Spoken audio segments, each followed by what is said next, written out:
in order. Start with pledge the flag. Pledge allegiance to the flag of the United States of America and to the republic for which it stands, one nation, under God, indivisible, with liberty and justice for all. All right. Welcome, everybody. First public comment period. Okay, we're moving on. Building department. All right. 6 residential permits issued, 3 commercial planning zoning permits, 6 new complaints received, 1 was remedied, 6 title searches, 5 COCCs, 3 commercial, 10 permit inspections, 5 complaint inspections, and 2,070 improvements, and have the whole new fee schedule.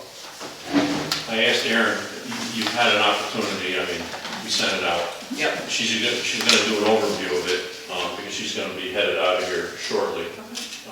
And we have a resolution later in the agenda, but Erin, go ahead with the thought process.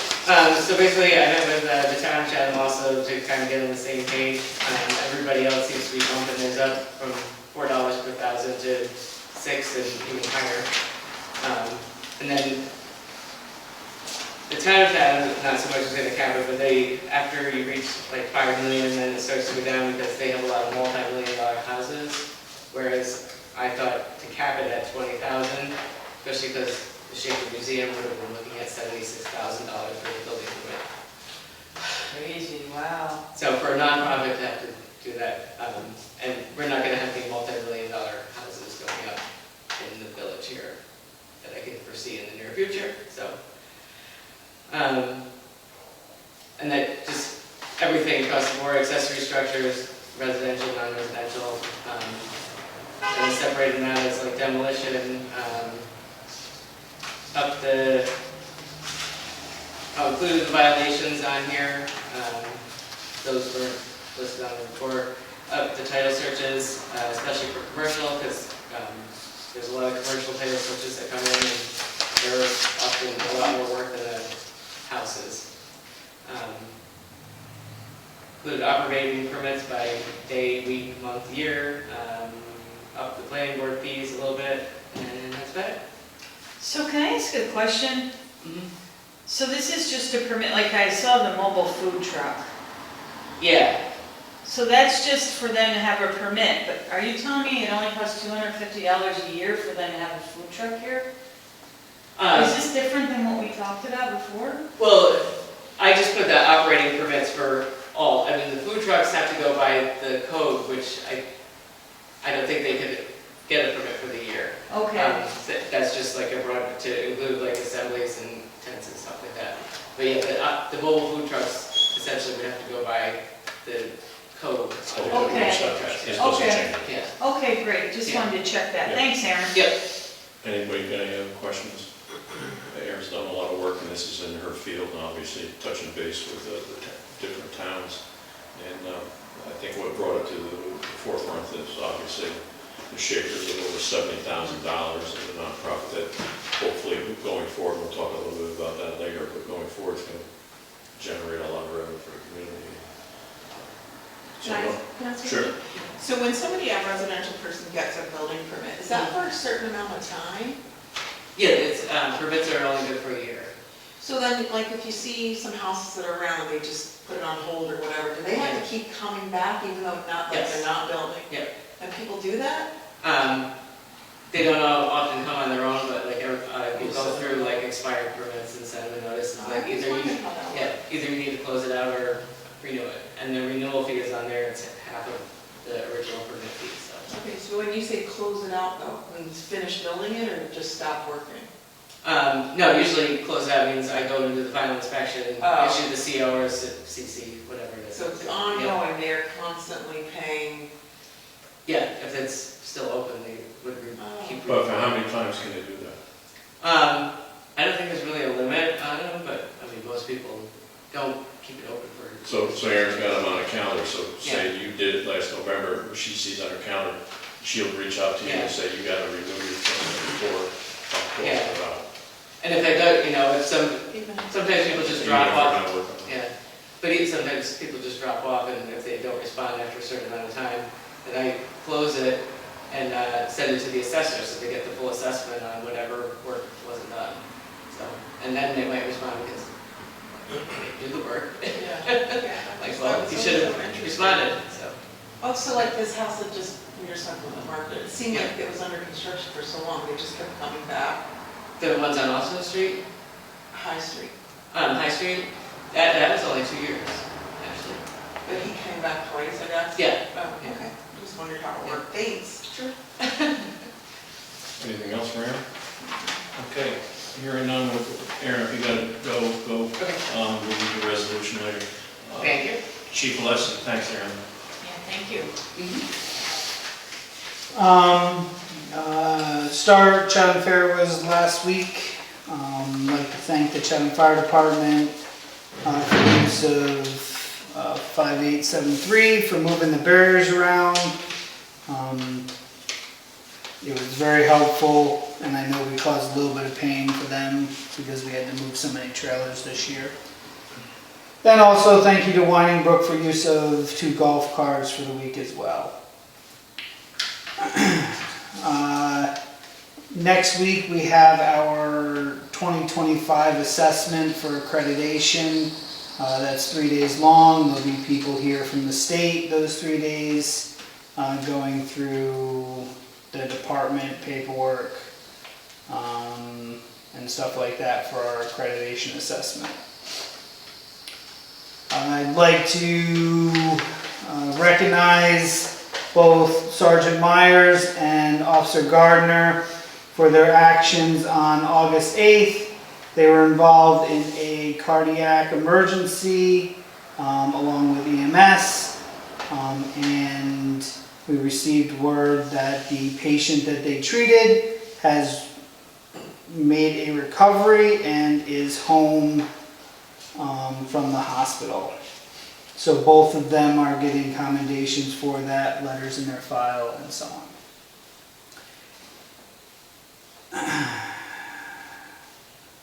Recruitment, so getting back into recruitment again. Like I talked about last month, going to try some different things. Reached out to civil service to start the canvas on the new list to try to pull from different candidate pools to try to get some more officers. I do have a resolution on here later. We will talk about Text My Gov at that time. My numbers are attached and reports are attached. Questions for Joe? Joe, do we have anything like an award or like a ribbon, something they could put on there? We do it? Yeah, yep. They will both be given one. Okay. Yep. And is there a name for it? Name for the ribbon? It's I think it's considered a life-saving commendation. Okay. Yeah. Good. I just want to comment on the relationship between the fire and police department. It wasn't always that way. Not only that, with the DPW, we're all village. And I don't know, for whatever reason, over the years, everybody pissed on their own bushes. Excuse me, but the reality is it's all village equipment, and I know Joe has the mitigation barriers, and he has the personnel to move them, but not the equipment. The fire department has the equipment, and obviously we're not using a frontline engine to do that. The cooperation between the 2 agencies, and not only that, but with the DPW, I've personally driven dump trucks up here that's set up for security, and it feels very accommodating also. It makes things so much easier because it's all village equipment, and it's good stuff. I just wanted to acknowledge that. And I also wanted to say thank you to both the fire department and the police for all the work that you did at the fair. I mean, you were there a long time. And I went to Demo Derby, I saw a lot of people there, and I know throughout the whole fair, a lot of man hours were put in and were on the report. But thanks, yeah, thank you for working together and for everything that you guys do to make our community, look so good. Thanks. All right, Andy, fire department. Yeah, fire report here.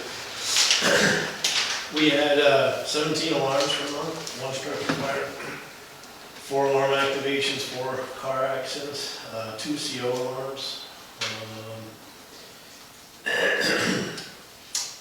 We are planning on ordering our 2 new sets of turnout gear that we budgeted for.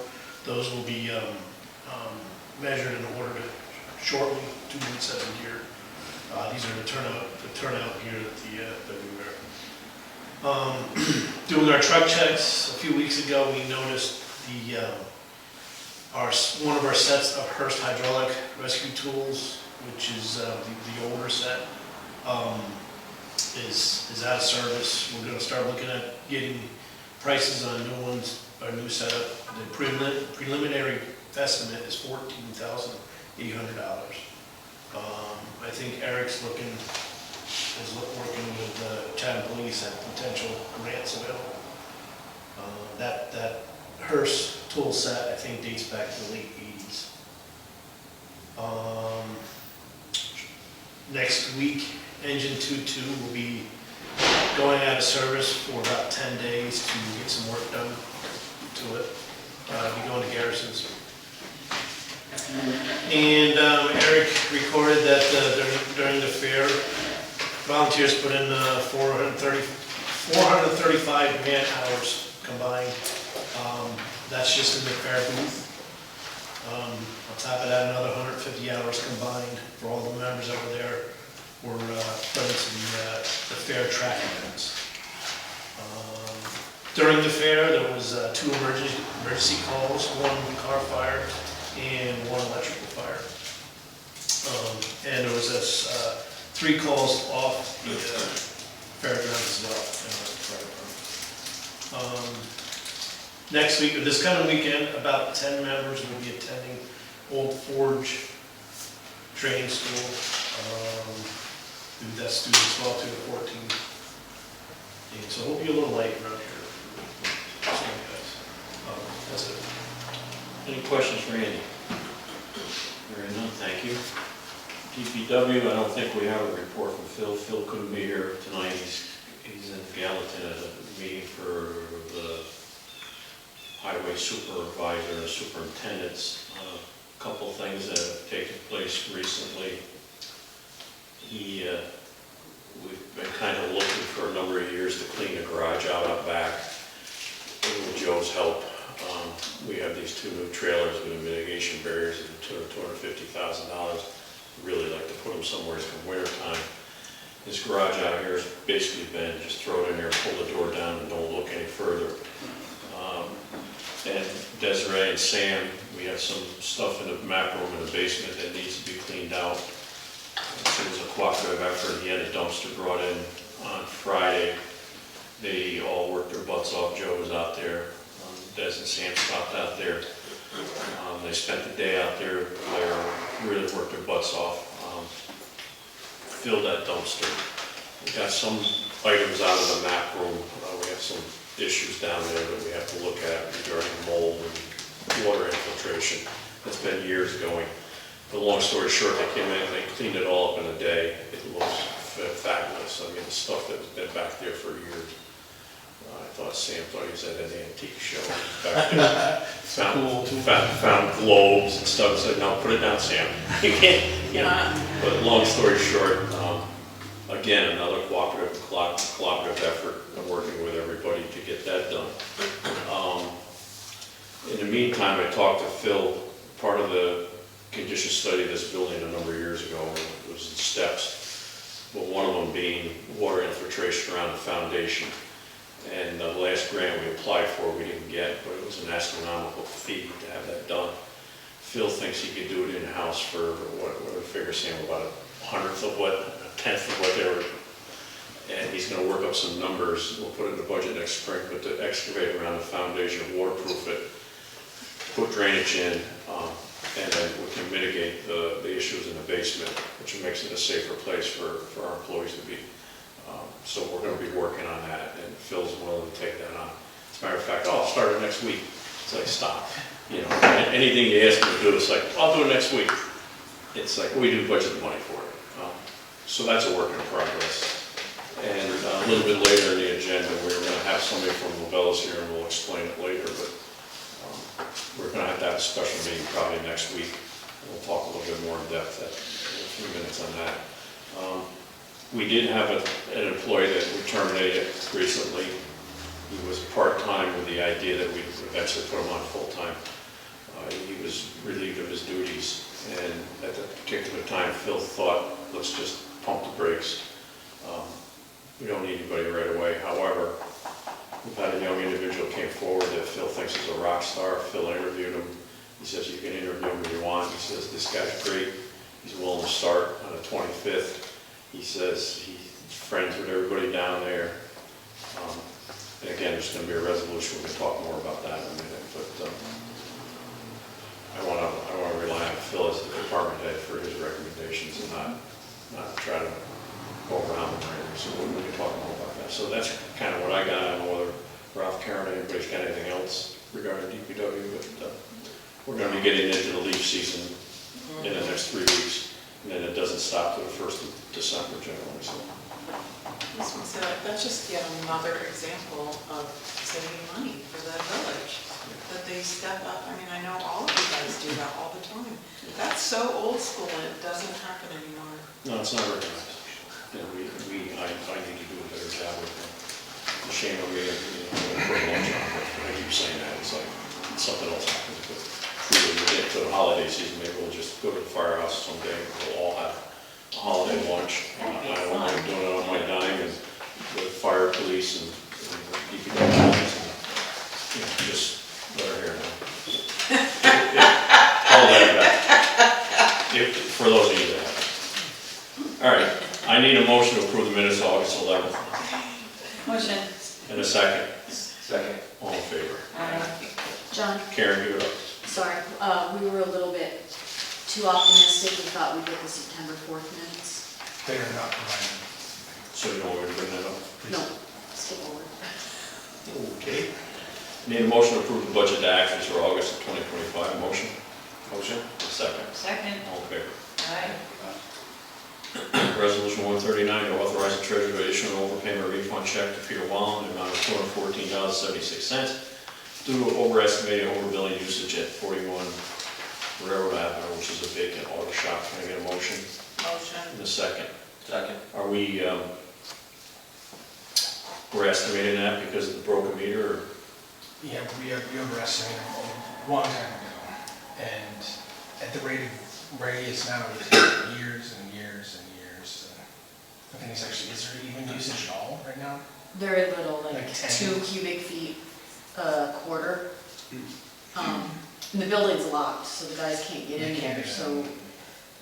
we reach out to the owner, ask for a picture of the meter, but we only started doing that after it had been overestimated for quite a while, and it would really take forever to, So this is at his request? we noticed it, and yes. Okay, got a motion, a second, all in favor? Aye. 140, to authorize the DPW to hire Bowden Palladino as a part-time laborer at a rate of $21.28 effective immediately upon successful completion of an interview application process. And upon DPW notification to be emailed to the clerk and treasurer. Can I get a motion? Motion. And a second. Second. So apparently, and probably moves to Desiree also, not that we can talk all day long, but Phil did do the interview, and he said, we can interview him if you want, but he said, I recommend hiring him, and I can't see us doing another interview, so that's been completed. I'll have him send something up to you and Trish. All in favor? Aye. Resolution 141 to grant a one-time sewer relief in the amount of $463.23 for Ariel Jones at 16 Moore Avenue due to a burst pipe. Can I get a motion? Motion. A second. Second. And we got some sort of notification of that took place. And Yes. all in favor? Aye. Resolution 142 to approve the request made by Film Corner for use of the upstairs, which is normal Tracy Memorial from 10 a.m. to 1 p.m. on Saturday, October 25th, Sunday the 26th for screenwriting workshops, and to authorize the mayor to sign the insurance and indemnification agreement. Okay, motion? Motion. Second? Second. All in favor? Aye. Resolution 140, hold on. The next three resolutions, 143, 144, and 145. Ted Donner was going to be here tonight. There are some change orders, and you can see the dollar amounts. because he only reached out to Phil on Friday. Phil had not had a chance to digest what these work orders are. Phil and Ted had a conversation today that wasn't so friendly. Phil's got some questions. Phil does not feel that we should move this tonight without him having more time to talk to Phil, or to Ted. So I talked to Ted this afternoon. I said we were going to pull these 3 resolutions. We will be talking to Ted, if Ralph, you're available tomorrow, on a conference call, with the idea that we'll have a special meeting either Wednesday or Thursday of next week at 5:30 and act on these 3 resolutions then, after Phil has an opportunity to digest it better. I believe these are all going to be fine and we're all going to go through. But Phil just, because the amount of time, he's done 3 or 4 funerals in the last weekend, he didn't have a chance to sit down and digest what these change orders are. Did these come in electronically? These change orders, did we get electronic copies? Yeah, they were attached to the agenda. They're all, Oh, okay, you should have them. okay, I'll look at them. So what I want to do is I'm going to pull these for now. We don't have to act on them. But before we leave tonight, we have to figure out what can work, and not everybody has to be here. I need 3 people. I figure a half an hour, and we can act on these next week. We're going to have to act on them because we have a consent order. We have to get this done. Resolution 146 to authorize a subscription with an annual recurring charge of $2,500 to TextMyGov for texting technology to communicate notifications with residents. Can I get a motion? Motion. And a second. Second. Joe, would you explain this? Yep, so TextMyGov is just that, so it allows the village to do notifications. One of the bigger challenges that the clerk's office has is real-time notifications. So this system will allow that real-time notification.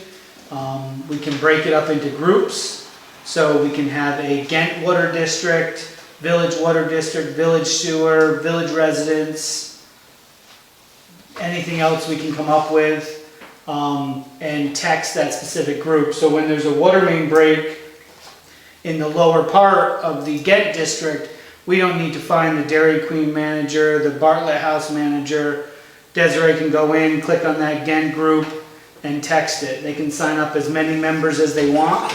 They can self-sign up using a QR code or a link, and we would be able to notify them accordingly. The other use for this would be for special events. So if we're having Oktoberfest, Summerfest, Winterfest, whatever other fest we have, we can set up a special event notification. People who are coming sign up real time as they enter the event. If there is an emergency at the event for some reason, we can blast out whatever notification we want to those people that are in and around the event. You know, there's some car accident, power outage, water shortage, we need to close down. It gives us an avenue to text out.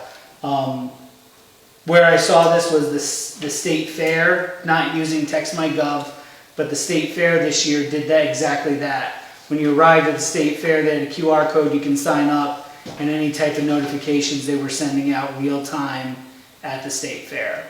So obviously larger scale, but this, talking with the, Desiree and Sam, this would allow them just on the little things, the water issues, highway issues, closures, no parking, to get that notification out. So that's what it does.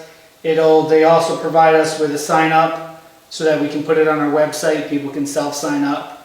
Town of Skodak is using it, and Town of New Lebanon, I believe, is also using it. And obviously those are the 2 closer ones to us. But I think the county uses the alert system through the state is what they pay for. Joe, would you be able to search that database for a situation where you're looking for just one person? No? No, there's some according to FCC requirements, there's some walls set up there that would protect people's information. Yes, yeah. So if we're gonna have a parade on Saturdays, September, whatever, we can send a blast out 2 days before for Kenmore Street residents, there'll be no parking. Yep. Instead of banging on doors at 6 in the morning. Uh-huh. We have a snow emergency, but we don't know when. At 3 o'clock in the afternoon, after hours, oh shit, I gotta declare a snow emergency. Put a blast out. Yep. I think it's very worthy. Yeah, all that stuff, and, you know, like Kinnear Street and Woodbridge get impacted by parades a lot. So we make a special group for those people to sign up for, so that we don't have to bother the people over on Payne that don't need to know that Woodbridge has no parking or Kinnear Street has no parking. You know, so we get granular with that stuff, and it allows us to focus those messages to people who matter that need to know the information. I think it's a wise idea, any method to get information out. And, you know, obviously we do the email stuff. People don't pay attention to emails in real time. You know, this text message people look at text messages for the most part. You know, everyone looks at a text message. We have about 350 email subscribers, closing on 400. If you go back to last month, our open rate we're hovering somewhere around 40%. So almost 60% of our emails don't even get opened. So this, just by nature of the technology, people are just going to see it, and it's going to pop up on their phone. They're going to get most of the information is going to grab them just in the way that they see. So, All right, any questions? Hearing none, all in favor? Move that. Resolution 147 to adopt the Village of Chatham Building Department fee schedule effective September 8th. Can I get a motion? Motion. And a second. Second. You heard Aaron's report. Any further discussion? Hearing none, all in favor? Aye. Resolution 148 to approve the purchase of window treatments for the first floor of the Tracy Memorial not to exceed $10,000 with installation. Can I get a motion? Motion. A second? Second. Desiree, trying to keep it under an hour. Go ahead. When did I start? Last March, I think, trying to get window treatments taken care of for in here. We've had the painting done, it's kind of improving, and we are not constantly, I'd like to say constantly, hit with the sunlight coming through the windows and blinding during the day. It's pretty bad at times. It's good for napping. It blinds you. So I've checked around, I've talked with Lowe's, Home Depot, an independent installer. I just have to get a little bit more detailed information, how it's going to get installed, and make sure that what prices have installation included, but yeah. So you're just looking for like a blind to pull down, like a cellular blind or like a Roman blind. Roman shade like? Yeah. Can Phil make those? You know, I told Desiree to keep this under an hour, but we're going to go there. I don't think we'll ask Phil. Because she had a hard time asking me to hold this up to the window today and hold it up here. It's like, just pick it out. But the reality is, and the funny thing was, I was in here this morning and turned around to talk to Desiree Singh, it's like Yeah. the sun in the morning. Not only that, but look at, I mean, it's a historic building. We're spending some effort and time to tune things up. We don't need some white, broken piece of shade. There's been money budgeted. She got quotes, but we want to drill down a little bit more. There was just one in the last hour or two that called that sounds like he's going to be really good. So this 10,000 number is going to be, I'm confident it's going to be less than that. But I didn't want to go another month. Whereas if we found somebody that met this criteria, it's under 10,000, go ahead and do it. Any other questions? No, thanks for doing that. All in favor? Aye. Resolution 149 to approve the transfer of funds in the amount of $30,847.95 from the fund called unredeemed bail to the general fund of the village. And without going through all the whereas, can I get a motion? Motion. In a second. Second. We've had this fund for many years in the village coffers, back when we had a court. The things were convoluted over the years, we're not even sure it was unredeemed bail, it was just money that was put into a fund. And there's no names attached to it. With the unredeemed bail, you need to be able to reach out to the people that put the bail in, reach out to them. There are no records whatsoever on anybody that is owed anything, and if they are, it's been so many years, it's incumbent upon them to come here. And Bob Patterson recommended putting this into a general fund. Ken had some concerns about that through the comptroller's office, did some research, and he also feels confident. He drew this resolution up that yes, we should move it. If for some reason somebody comes forward in the future and says you owe me $1,000 on redeemed bail, we can take it out of the general fund. But that money's just sitting there, and the other option was to give it to the comptroller and it goes away. Nobody gets it. So that's kind of where we're at. Is that the way it should be framed? Yeah. So I got a motion and a second. Any questions? All in favor? Aye. Some items for discussion. We have to move the monthly meeting. We should move it next month because it's a holiday on a Monday. Is everybody okay with going with Tuesday the 14th? Yes. So we'll go ahead with that. We'll make that change.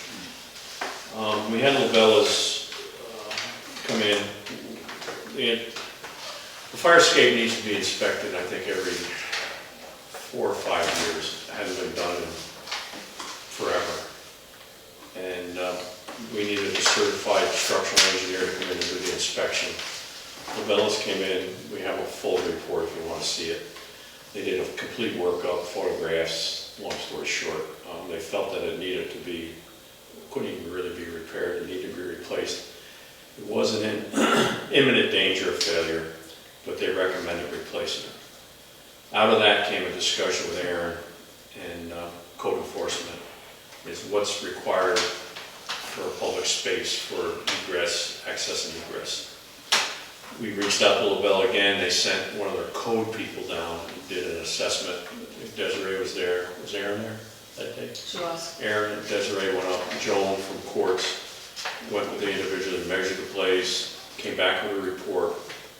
Long and short of it is, if we limit the capacity to no more than 49 people upstairs, we don't need a fire escape. There are 33 chairs upstairs for court. So if we were to limit, just put a sign up, capacity of 49, we do not need a fire escape. The preliminary talk on a fire escape was a lot of money. I'm talking $10,000, $20,000. We are covered by the code by reducing the capacity. The question that came up, well, what happens if we have a big meeting or something? Well, that's happened in the past, we fill into the firehouse, which meets all those codes. So I'm not looking for a resolution. I think we can just go ahead and let Aaron handle it through Labella's. They are willing to do a life safety survey where they'll come in and they'll put signs up. There'll be an engineer will be stamped on them. You know, you are here. You know, so Aaron doesn't. It's not on her. It's on a life safety specialist, if you will, to do evacuation procedures for the buildings, and that will cover us. So I'm thinking, in the future, if we wanted to put a fire escape up, if we wanted to expand things, we can do that. But at this point, I don't think it's money well spent, when in fact, we don't meet that capacity. Is there a fire escape out there? There is, but it's in disrepair. It has to be taken down because it's dangerous. They said it's not imminent failure, but if it goes any further, Yeah. so it's either replace it or do away with it. So, Yeah. so that's kind of the direction we're going. Film Columbia, that's just an FYI. I think it's going to be a big deal because it's going to be the grand opening of the new renovated Crandall. And my understanding is everything's on schedule. Anybody's been by, they're just looking in the windows. They're starting to really get things tuned in, and it's looking pretty good. So I'm pretty excited about that. Something that's not on here, Shaker Museum started construction this week. They've given us a somewhat of a detailed schedule, and I can share that with you guys, but they asked not to make it public because they are reaching out to certain segments of the public that are impacted by this more than others, and one being the Chatham Auto Parts, or Auto Body. They personally no longer met with Mason Dennis to explain what they're doing, so rather than get it out in the public and have people open arms, but they have a weekly schedule now. They're going to be going through the winter, so they're physically out there this week. Next week, after they obtain their building permit, they're really going to get into it, so we're going to start seeing things happen there. Harlem Valley Rail Trail was notified last week. Their construction's pending. They want to notify us probably a week or two prior to the start of construction so that we can touch base with each one of the residents on the street, give them an update of when they're going to be doing this so that they see this activity in front of their houses. They don't expect it to take more than a couple of 3 weeks, so that's going to be happening. The last thing is something I bounced around. Being on the fair is looking at the 250th birthday celebration for next year's fair. We're already working on doing something special for the 250th anniversary, and I guess the question is, do we want to do anything here in the village? I know the fair's very preliminary and some of the activities they're going to have, one of which is going to be fireworks, but we have the ability here, if we would like to, we have a celebration budget. If somebody can think of something, I don't want to drill down tonight, but let's think about it because it happens pretty fast. You know, if we have something at the gazebo, again, band night, or not necessarily 4th of July, we can do fireworks. Were you ever involved in the first night?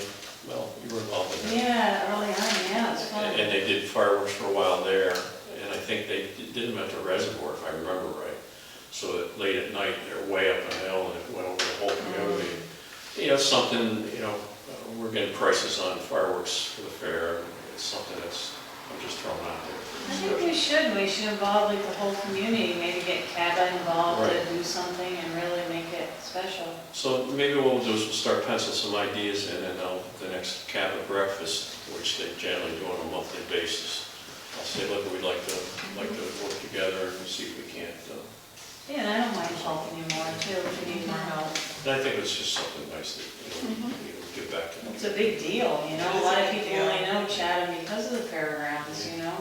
I'm So- sure the Cranbrook want to be involved. Yeah, so I mean, if we, you know, they have an Oktoberfest, they have a Summerfest, even if we tag on a Summerfest, and instead of having just a day to shoot fireworks at night, or make it a whole day, or, you know, Yeah. just stuff to think, or Oktoberfest. Yeah, that'd be cool. So that's just something to think about. How did the concert go, the 2 concerts we had this summer? They're very small, I mean, they were good people. Yeah. There was some people appreciated it, they sat there on a Friday night, and we can do more of that. And, you know, you see a lot of community, Kindert's big on that, they do a lot of that type of stuff. We do. And I think it's worthy of us doing something like that also. I do like that the lights are still there, they can move up. Use that text messaging thing to get people. Yeah, yeah. All right, that's all I have. Does anybody have anything else?